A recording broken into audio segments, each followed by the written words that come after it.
Hello everyone, welcome to episode number 4 of What's the Move. Last week we went pretty in depth in a situation. It was over a 10-minute video where I really explored the logic that I was going into. This week we're going to try to mix it up a little bit. We're going to present the situation where there is a relatively nuanced decision that I have to make, but we're not going to dive nearly as much into the strategy, because what makes this situation interesting is much more about the game mechanics and the specifics of the card interactions than the overarching strategy of the game itself.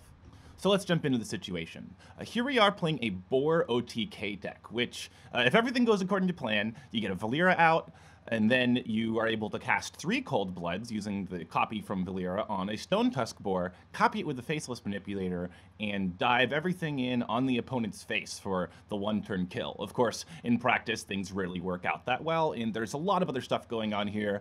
You're definitely able to win sometimes with Mill by being able to play a bunch of Cold Light Oracles over and over. You're also able to copy Edwins and get some really impressive Edwin turns out. It's a super fun, super interactive deck. You can see the deck list that I'm currently playing up here on the screen to the right if you'd like to try it out yourself. I'm playing against what appears to be the flavor of the month style of Tempo Rogue. They just spent their last turn playing Firefly copy into Edwin. It's our turn 5, and our current hand is Faceless Manipulator, Eviscerate, the Coin, Double Vanish, Valeera, Tar Creeper, Sap, Prep, and Alexstrasza. Given that we're playing a combo deck and we're nowhere close to comboing off, what we want to do is stall this game out as long as we can. To do that, we're probably going to need to find the cleanest answer we can to our opponent's Edwin. So, what's the move? I moves quickly.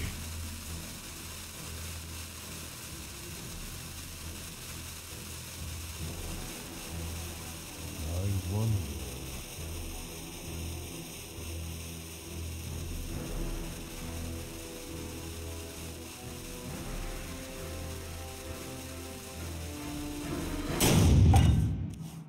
I elected to go with Coin Vanish, but not for the reasons that you might think.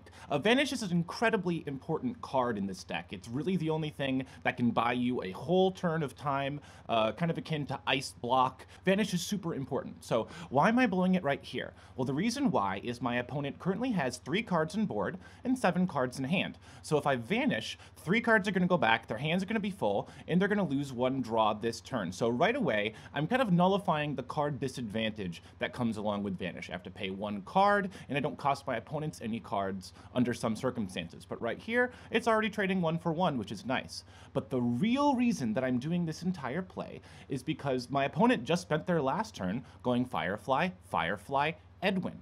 If I Vanish and return these cards to their hand, what are they likely to do the turn after that? Firefly, Edwin, which is actually going to leave them with 1 more card in hand than they did the previous turn, because I was returning a copy of the Firefly, and they're generating a new Firefly by playing the original one. So what does this all mean? My opponent's going to be once again left with 7 cards in hand, but this time they're going to have 4 cards on board. So when I Vanish for a second time, I'm going to be returning 4 cards to their hand, which can only take 10. So how many of you at home right now know which card is going to end up getting destroyed by the Vanish? It's the card that was played last, i.e. Edwin. So now I have a clean answer to the Edwin. I denied our opponent 2 draws, and I denied them 2 entire turns. This really cool combination of stalling out the game, denying my opponent's cards, and dealing with their most threatening threat pretty cleanly was just a little bit too good for me to pass up. As a nice little bonus play, I just want to show you guys how this game ended up and how cool this deck is. What ended up happening was, just to keep myself alive and have a fighting chance, I played a Faceless Manipulator on their Vile Spineslayer, which had been bone-mared, and then copied that.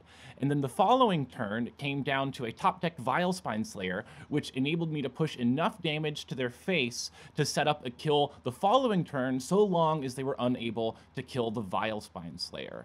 They weren't able to draw the removal or a way to kill the Vile Spineslayer, so I was able to just barely squeak out a win. That'll wrap things up for episode number 4 of What's the Move. I'll see you guys all next time.